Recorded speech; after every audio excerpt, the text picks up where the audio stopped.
Hi everyone, Bernard here, and I hope you're all staying safe and well, and welcome to the Citytilidie channel. We have a big match preview. This is a big match, isn't it? Doesn't matter how rubbish they are. I mean, it's always a big match if we're playing United, isn't it? Let's be honest about it. So, Sunday the 7th of March, 4:30 p.m, Manchester City against Manchester United at the Etihad. So there you go. It might be a little bit better if it's at Old Trafford, wouldn't it? But we'll talk about that in a minute. We'll look back at things. I think it's on Sky Sports this week on Sunday. We'll have our usual features today in our little preview. We'll have the history boys, of course, some things from the past, some things we know very well, and some things perhaps we don't know too well, but we'll have a little look at that. My little starting 11, which is a bit of a quandary, isn't it? I think I've seen in the press, obviously Pep's going to struggle, isn't he? Who do you name? I'm sure he knows, but I'm sure there's two or three little iffy ones he's sort of playing in his mind. So that'll be an interesting one, won't it? Hopefully I can see some of your starting 11s as well when you've seen mine. Just have a laugh at mine, then give us your starting 11s as well. Of course, we'll have the just for fun odds on the game and my just for fun bets. We'll have a little piece on that. Please, if you're new to this channel and you've not seen it before, please push that subscribe button. That'd be great. I'm trying to get to 800 by the end of March. It's sort of slowed down a little bit at the moment. So if you've not already subbed, please do so. That'd be fantastic. And tell any City supporting friends about this channel. I do history stuff as well, quizzes, information vlogs, lots of different things on City. So please, if you can sub, if you've not already done so, fantastic. And if you can get some of your mates involved, that would be great as well. And you'll also see some stuff, if you're interested, doesn't matter if you're not, there's loads of football stuff. But I have a film and TV channel as well. I do movie reviews, TV drama reviews, information vlogs, stuff like that. So you can check that out, and you might find something on there. I'll have quizzes on there as well, and information vlogs on what's out to buy on DVD and what's around. So lots of different stuff as well. So if you can check that out, please. And also, if you want to follow or friend me on Facebook and Twitter, do check every 3 or 4 days and follow and friend everyone back on there. And all comments, please, all comments, very, very welcome. Get lots of guys leaving comments on City, on this match, on City in general, it doesn't matter which. And of course, if you haven't got time to leave a comment now, perhaps you can come back later and leave one. But in the meantime, just give us, if you like it, please give us that thumbs up. We're getting sort of 20, 30 now thumbs ups on these City vlogs, which is great. But please, just do it. It only takes a split second, doesn't it? Right, here we go. What have we got now? The history boys, there we go. Well, yeah, wasn't great the last time at the Etihad, was it? I'm talking 7th of December 2019. United were 11 points behind us at the start of play on that game, and of course it was at Manchester City 1, Manchester United 2. Wasn't great, was it? Rashford and Martial on 23 and 29 minutes. And yeah, Mr. Otamendi with an 85th minute goal for City gives a little bit of brief hope at the end, didn't it? But too little, too late. Unfortunately, it wasn't exactly a smashing grab by United. I think it could have been 2 or 3 up before they scored the first goal. To be honest with you, we're giving them far too much room in the midfield. If you remember right, they were coming at us all over the place. It was quite embarrassing, really. But it wasn't Mr. Taylor, who's ref again tomorrow. On Sunday, depending when you're watching this, it's not Mr. Taylor's fault. David Silva's a bit clumsy, wasn't he? And Anthony Taylor didn't give it, but it was Mr. Oliver on VAR actually gave the penalty, so he overruled the referee in that case, which was quite rare in those days. But hey, there you go, typical, isn't it? But yeah, he was a bit clumsy by Davids. But yeah, I mean, most teams probably you would have got away with that one. But there you go. We never quite recovered, as I say. There was comfortable second half, and say it wasn't till late we scored. We did have 72% of the play. We had 22 shots with 5 on target to United's 11 and 7 on target. 16 corners, of which Otamendi did score from one near the end, but 16 corners. Yeah, so we did have a go, but I wouldn't say it was an unfair result, to be honest with you. I just checked back on my little vlog that I did after the game, and I was a little bit down, as you'd expect, and that put us 14 points behind Liverpool, obviously, who would carry on regardless, wouldn't they? But hey, it's funny, isn't it? December 2020 was similar, wasn't it? Did they go top in December 2020 as well, Liverpool? But it just shows how these things can turn round, isn't it? But yeah, overall that game, we didn't reserve very much from it. Total home record isn't great. I think there's not many teams have actually won more at our place than when we played at home, and unfortunately United are one of them. We played 81, won 26, drawn 25, but we lost 30. and that's 116 goals for and 105 against. So at least we scored more goals, but yeah, we're still 4 behind on the win ratios there, and that's not been helped by the last 17. If you look back at the last 17 home games, we've only won 7, drawn 2 and lost 8, so it's not improved that much, even though obviously for probably 10 of those we've been in the ascendancy, haven't we, as far as football's concerned. But yeah, it is a little bit disappointing. I know we've buried the Old Trafford bogey, but we want to start burying the Etihad bogey, don't we? Biggest win, of course, well, what can I say? The biggest wins, that's the programme there. I mean, we all know the biggest win, fantastic. I mean, I had that on video for years and years. I think I've lost it now, but of course it was the 5-1 in 89-90. 23rd of September, a couple of goals from Oldfield, Bishop, Hinchcliffe, Morley, and of course Hughes got that worldie for them, didn't he? 43,246 there, and I bet a few of you got this still. This is my original that was pinned up on my wall for a long time. Obviously I was married then, I can't remember which wall. I don't think I had it on the bedroom wall. I'm not sure where I had it pinned, to be honest with you. But yeah, so it's it's not the football pinkness, it's just very yellowed over age, obviously, of the game. Oh, what a lovely feeling. Machin's salute to his stars. United, this was simply a disgrace. Mr. Leighton, absolutely flabbergasted there, isn't it? And of course, this is the bit you had pinned on your bedroom wall at home, obviously. The guys of my age, and you can see the little rips on it, if you can get it open. See the little rips in the corners where I pulled it off the wall, yeah, so there you go. I probably did have a spare room when I had it stuck up, to be honest with you.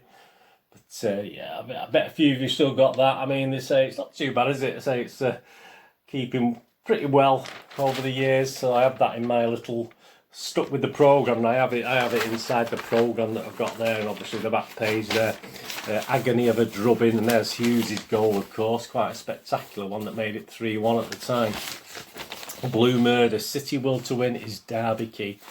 Yeah, and all the form guide, they all got 10 out of 10. Every single player got 10 out of 10. So there you go. Neil Midgley was a referee. So if you've got one of that, let me know if you've still got your version of that. But yeah, that took probably pride of place for a few years, actually. That's why it's probably so yellowed and worn out. Yeah, so that's still our biggest win, 89-95 So yeah, we could perhaps, let's go for a bit more than that, eh? Biggest defeats, yeah, we have to go back to the Newton Heath. I mean, it wasn't United who beat us 5-2 at Hyde Road at the time. It was Newton Heath, 1894-95 season, yeah. Billy Meredith got our couple of goals. 14,000 in attendance there at Hyde Road, but yeah, that's our 5-2 is our biggest defeat. That's not too bad, is it? I suppose, but there you go. It wasn't even United, was it? It was the other guy, Newton Heath. Yeah, my earliest memories. I mean, that's the programme there. I did go to one or two before that, I'm fairly sure. That's the one from the 17th of August 1968. So you had literally the European champions against the English champions, and yeah, it ended 0-0, a 0-0 thriller. Well, it was a pretty good game, actually. It's I'll put a link on the screen and on the information as well, because there's a link to sort of 6 minutes highlights of it. A crowd of 63,052. So yes, from memory, let me have a think. No, I've just watched the highlights. Yeah, it was a sunny, dry day. I mean, the pitch looked a bit hard. Could have done with a bit of watering. Actually, it looked a bit bobbly, the ball. Oh, it certainly wasn't a dull 0-0. I mean, within in the first half, I mean, George Best literally from kick-off, about 30 seconds in, he sort of, I don't know what he was doing. The ball came to him. He had a sort of, not an open goal, he still had Mulhern in net to beat, but yeah, he sort of hit it back towards the corner flag. It was a dreadful shot from Mr. George Best. Mike Summerby nearly took Tony Dunn out. He sort of left his foot in badly there and got away with a booking, but obviously it could have been far, he would have been off this, let's face it, it would have been off these days, but so Summerby was sticking it in there. John Aston of United, he had a similar chance to Best, but again he skewed it wide as well. The finishing was awful, and he was actually later taken to hospital with a fractured leg, or a broken leg, a hairline fracture. I don't think someone was involved. I wasn't quite sure. I didn't show you on the highlights who caused that, but I don't think someone was involved, because he wouldn't have stayed on the pitch, would he? Yeah, and then George Best again had another chance in the first half, which he sliced wide. He sort of hit it with the outside of his right foot into the Platt Lane stand. So yeah, but the first half was pretty much dominated by United. Second 45 was a bit more even. There was from a free kick, Neil Young scores for City. Looks like it's a goal and he's not offside, but unfortunately in those days Francis Lee was offside and he was stood near the penalty spot. There's a surprise. And he was actually offside when the ball was headed on by a City player. So unfortunately that was the rules. So the Young's goal didn't count. Bell beat Stepney with a great shot, just sort of Sergio-like, just sort of Stepney didn't even move, but it hits the post, unfortunately, from Colin Bell, but took it down well and hit the post. Best then made up for his couple of errors with a fantastic shot that beat Mulhern, but fortunately for City, it sort of bounced up off the bar. And then late on, Alex Stepp is not my greatest goalkeeping as far as I could see. Stepney, he was prone to mistakes, and Mike Doyle did one of those Cheltenham Town long throws, and Stepney came for it. It bounced over him, and it sort of ended up being cleared off the line by I think it was. I'm not sure who cleared it off an United player, just as the City players were bearing down. But I'm not sure if someone got a touch on it, because you can't score direct from a throw-in, can you? So that was a bit... but Stepney's got previous for that, hasn't he? But that's another story, isn't it, if you don't know about that. Yeah, interesting enough, there was about approximately 50 people injured on the terraces that day. It was a big crowd. There was plenty of United fans, there always was. With some fans hospitalised as well. So, yeah, happy days, weren't they? Happy days, those days, let's say the late 60s. I would have been in the Platt Lane, I think, for that one. Probably with my dad, yeah, probably last couple of seasons I had going with my dad, that. So, yeah, I would have been in the Platt Lane for that match. How are they doing this year? Well, there we go. That's the finish of the history, boys. I mean, all good stuff, isn't it? All good stuff. They're unbeaten, of course, away from home all season, so they're doing pretty well. They've won 8 and drawn 6, but they did labour to a bit of a draw against Crystal Palace in midweek, didn't they? And they've now been held to draws in 6 of the last 10 Premier League matches. So they're not getting beat, but they're not exactly doing much, are they?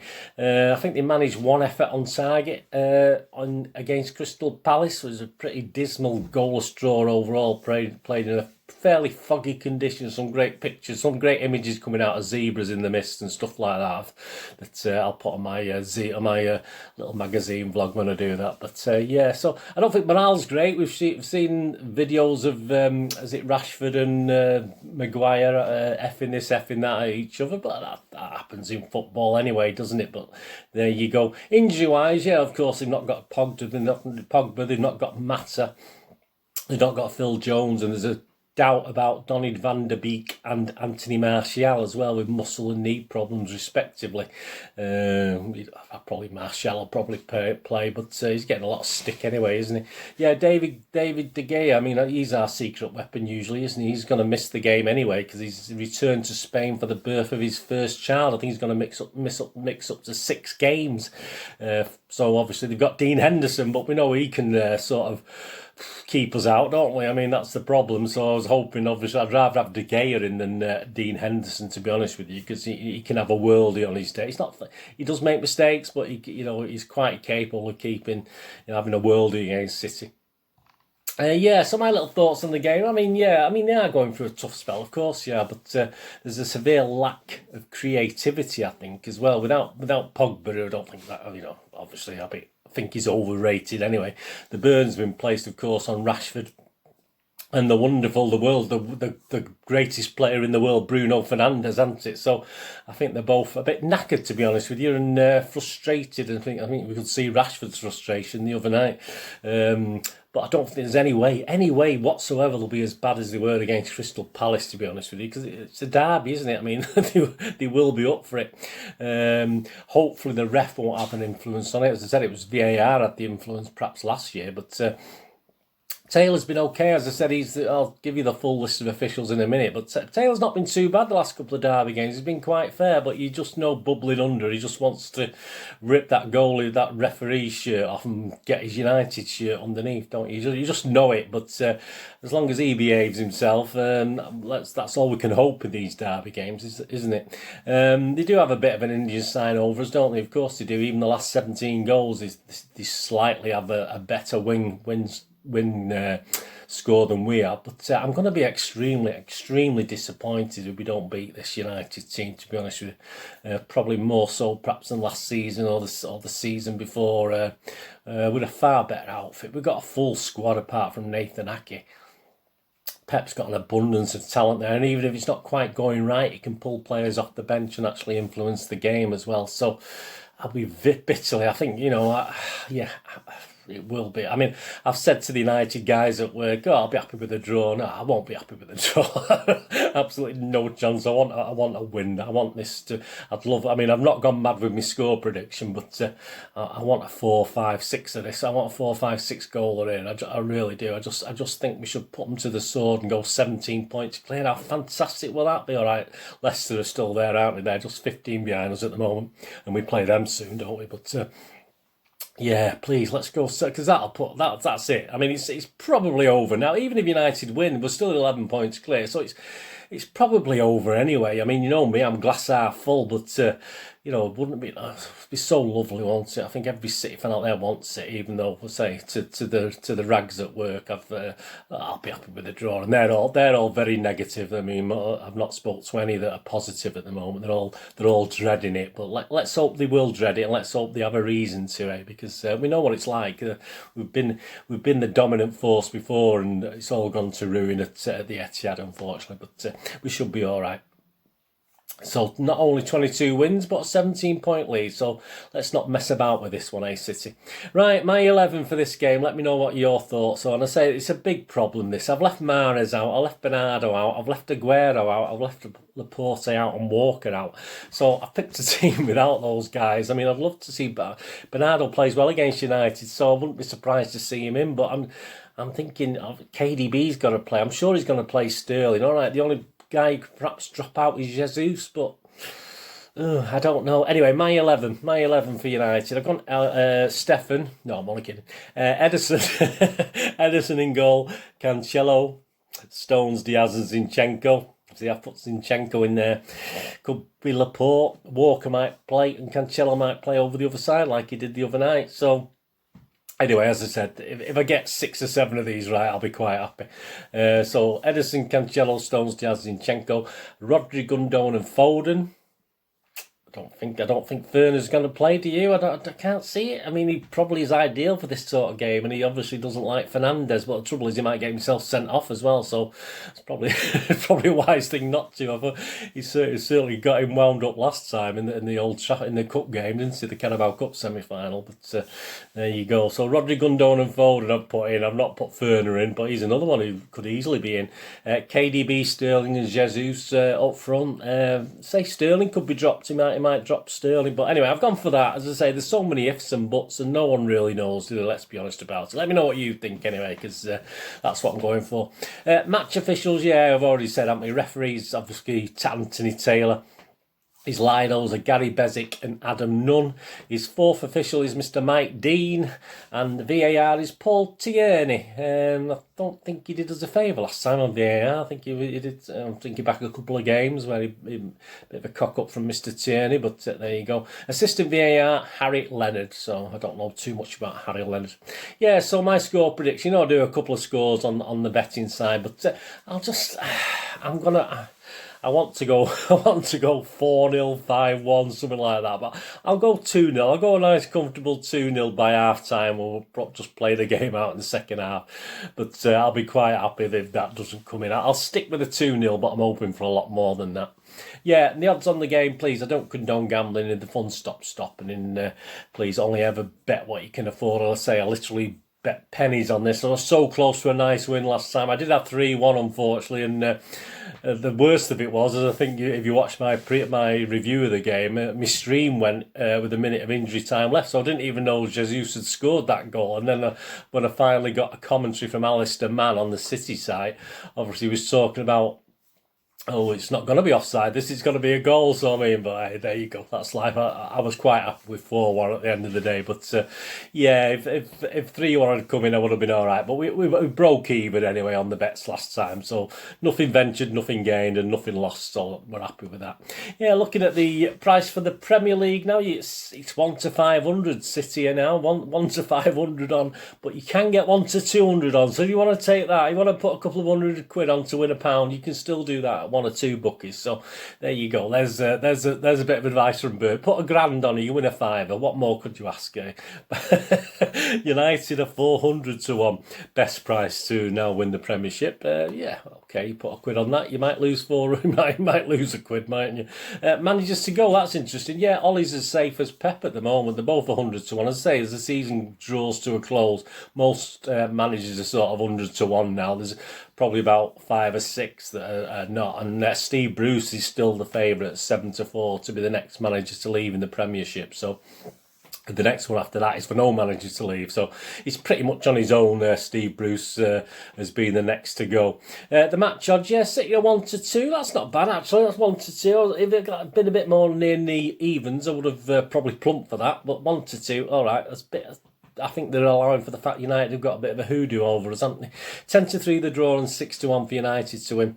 Both teams to score. Yeah, I was nearly put that down. I've put no, obviously hoping that we'll keep a clean sheet and beat them back to 0. But that was 21 to 20, so I wouldn't put anyone off doing that at 21 to 20. But my first couple of bets, correct score. I'm going 2-0, as I said, 15 to 2. I'm just having a point on that. And I'll go for the bog standard 3-1 just in case they do nick a goal, and I'll make that's 12 to 1. So it's a good price. So yeah, I'll go a point on that. But I am hoping for 4 or 5. So I don't mind losing that as long as we do that. If you thought it'd be the same as last season, you think it's going to be United 2-1 win, that's 20 to 1, so that's not a bad price if you thought it was going to be the same as last year. Half time, full time, City's 13 to 10, that's not bad. A draw and City's 10 to 3, again, not bad prices, but I'm not having a go on that. I'm going to have a go anytime goal score. I think KDB's going to start this. He's got to be due a goal, hasn't he? He's got to be due a goal, surely. So he's 12 to 5, so he's better than 2 to 1, so I've got a point on KDB as anytime goal scorer. And I've gone, yeah, I think it'll be a feisty encounter. I'm hoping it'll be a feisty. I hope it's not going to be a damp squib like the 0-0 at Old Trafford was earlier in the season. But I've gone for cards. I've gone for how many cards to be shown. And 4 or more, so over 3.5 cards, so 4 or more is evens. So I've just got a couple of points on that. So as long as 4 people are booked or 3 people are booked and someone's sent off or whatever, then we're fine on that one. So I've gone 2 points on the evens. Yep. So that's my bets on there. Let me know if you're having a little flutter what you fancy. Yeah, the We're Not Really Here show on the City site. Yeah, Jolyon Lescott and David James will be the guests on that, with hosted by, is it Kel Spellman or Sel Spellman? I never know how you say it. I don't very rarely watch it, so I don't know how they pronounce his name. But yeah, so Lescott and David James are on there. So if you're interested in We're Not Really Here before the show, I'll probably be too nervous. I'll be going on Twitter and looking at things and doing various bits and bobs, doing little things. So yeah, I probably won't watch that, but if you do like that. Anyway, thanks for let me know in your comments what you think. You're looking forward to say I'm perhaps not feeling as nervous as I have other seasons. As I said, it's not the end of the world if we get beat, but it is because we want to beat them, don't we? So I always try and think, I'll be all right, but I know if we don't win this, I'll be disappointed. I know if we draw this, I will be disappointed. But it's not a total disaster. Life goes on, doesn't it? There's always a chance we'll meet them again in another cup, isn't there? So you never know. It might not be the end of the derbies this season. As I say, this is the 3rd one now. At least we're winning, aren't we, at the moment? 1-1, drawn 1. So hopefully let's make it 1-2, drawn 1. That'd be nice. Anyway, thanks for joining me. I'll be back with a review of this game, of course, on it'll be a bit late Sunday night once the game finishes, so it'll probably be Monday lunchtime when that goes out. Anyway, as I say, I'll try and do something, but I say it'll be perhaps a bit too late if there's lots to talk about, and if it's too depressing, I'll probably just leave it till Monday anyway, so I'm not too depressed. But so that hopefully will be definitely Monday, maybe Sunday evening, so keep a lookout for that. Press that notification button, and please check out my recent Citizen channel blogs, including a look at a new feature. I've done episode 1, and it's the City Book Club, and I've had a look at Manchester City, My Team by Mike Doyle, that was published in the 70s. So we have a look at I just look at a certain chapter and take some excerpts out of it and add any information I know from that time as well. So please, it's been quite popular, got quite a lot of views already. I've only put it out 2 or 3 hours ago, so please have a look at that as well if you get a chance. And please, as I said, any City supporting friends, please push them in my direction. Let's get that clock ticking over from, say, I seem to be stuck in the 740s at the moment. I want to try and get to 800, so if you can help me out with that, much appreciated. Thank you very much. Anyway, thanks for watching. What are we going to do with this today? Have a great one. Look after yourselves, look after your friends, look after your families. More importantly, let's all look after each other till we meet here again on the Citizen channel, or perhaps have a flit across. Have a look at my film and TV channel. Wherever it is, all I ever ask of you is please stay safe, Blues. Come on, City, come on! Thanks for watching. Bye for now.